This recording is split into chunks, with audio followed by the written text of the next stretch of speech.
Os preços mundiais dos alimentos subiram pelo 7º mês consecutivo, isso em dezembro, e isso uma avaliação daquela separação das Nações Unidas, a FAO, que trata de alimentos e agricultura. Uma elevação global no preço dos alimentos com repercussões das mais importantes em diferentes regiões. Para falar sobre isso, o impacto que isso causa na vida das pessoas, estamos com o economista da FGV, que sempre nos atende, Rafael Schioser.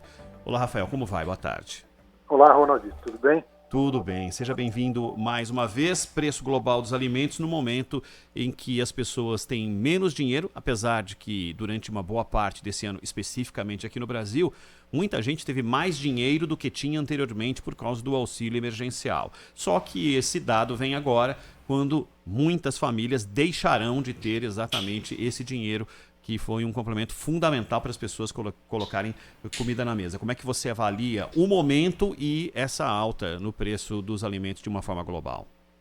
Bom, eu acho que você descreveu muito bem aí o pano de fundo, né? E essa alta global que a gente olha de 3%, né, pode não parecer muito, mas quando a gente olha para o Brasil, ela é muito maior, né? Porque ela é 3% em dólares. E como o dólar subiu muito no ano de 2020 no Brasil, né, a alta em reais foi muito maior do que 3%. Né? E isso chega no momento, exatamente como você reportou, no momento em que muita gente vai deixar de receber o auxílio emergencial. Então, obviamente, aí a gente vai ter as pessoas consumindo menos alimento ou trocando por alimentos mais baratos, né? Rafael, boa tarde, seja bem-vindo aqui sempre, o nosso Bandeirantes Acontece. Bom, a gente vai ter que falar de economia muito... A gente sempre tem que falar, mas esse ano vai ser muito forte aí esse nosso assunto, principalmente porque a vacina, ela pode vir a ser aí um novo impulso para que o comércio, a economia em geral comece a recuperar fôlego. Só que não vai ser uma varinha de condão, né? Vai ser aos poucos, quando a população ao longo dos meses vai ser imunizada. Qual que é o cálculo que você faz dessa recuperação, vacina versus economia? Olha, eu acho que depende da velocidade com que a gente conseguir vacinar as pessoas, né? A gente está vendo aí, por exemplo, no Reino Unido, que começou a vacinação, mas de maneira ainda um pouco lenta, né? E o efeito lá ainda não apareceu, né? Inclusive teve a nova variante, por exemplo, do coronavírus, que aumentou o número de contágios, mesmo com uma parcela muito pequena da população vacinada, né? À medida que a gente conseguir vacinar 10, 20, 30% da população, eu acho que a gente vai conseguindo flexibilizar a economia, os empresários vão se animar um pouco mais para investir, né? O emprego pode começar a voltar, e aí a economia vai começar a voltar gradualmente. Né? Então depende essencialmente da velocidade com que a gente vai conseguir vacinar a população.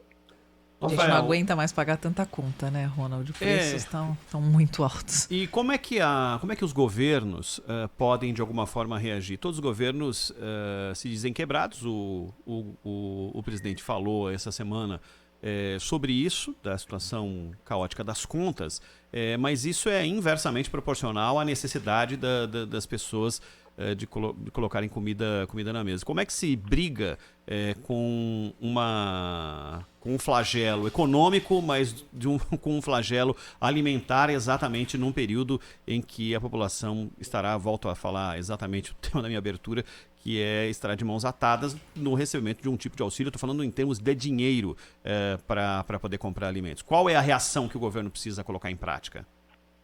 Olha, é uma situação muito complicada, né? Porque o presidente falou que o país está quebrado, né? Não é exatamente isso, né? Acho que ele exagerou, o país não está quebrado, o país está cumprindo suas obrigações financeiras, mas o país tem uma situação fiscal delicada, né? O país não pode gastar muito porque já está muito endividado, né?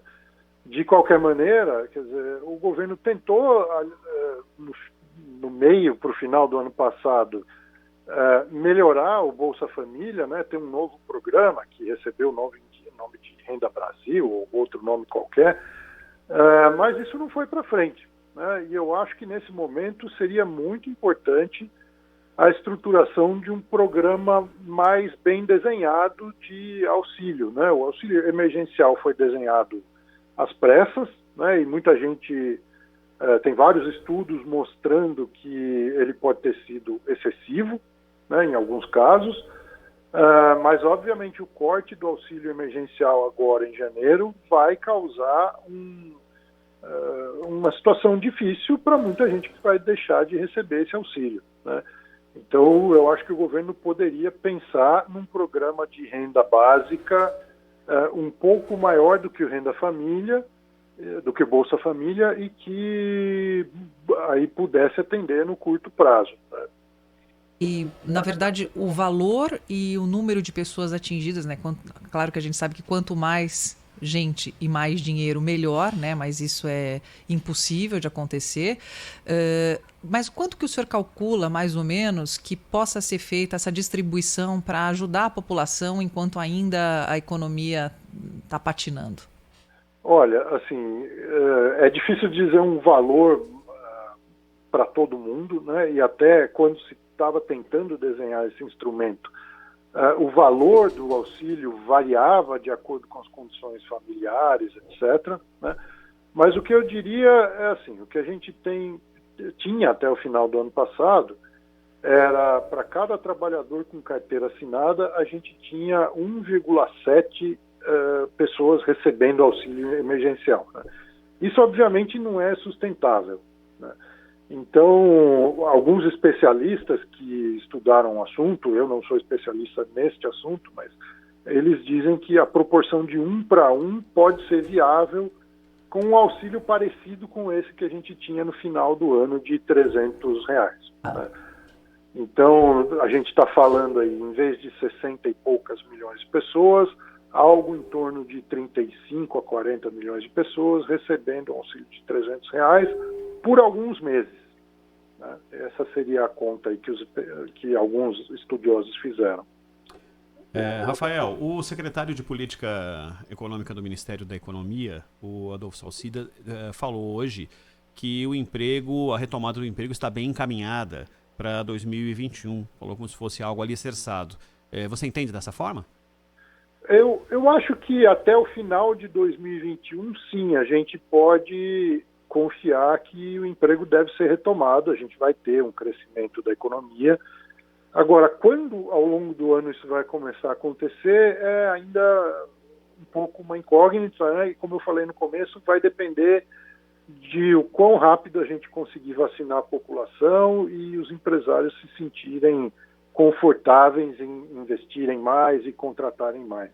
É precipitado ainda falar desse número de 3,5% de crescimento do PIB para 2021. Temos que esperar ver de que forma a pandemia vai impactar nas restrições, a chegada da vacina. O primeiro semestre é muito de observação ainda? Eu acho que sim, tem muita incerteza em cima desse 3,5%, mas é o melhor número que a gente consegue prever, né? À medida que o ano for avançando e a gente for vendo o quão rápido a pandemia vai receder, a gente vai poder dar mais precisão nesse número ou ajustá-lo para cima ou para baixo, né? Muito bem. Rafael Schioser, economista da FGV, falando com a gente sobre o aumento de preços, de uma forma geral, dos alimentos no mundo detectado, principalmente em óleos e em cereais, e com todas as derivações relacionadas a esses produtos. É a maior alta em 3 anos, e também um pouco sobre a economia nessa segunda fase da pandemia aqui no Brasil em 2021. Rafael, muitíssimo obrigado pela atenção conosco. Um abraço para você. Obrigada, Rafael. Boa tarde a todos.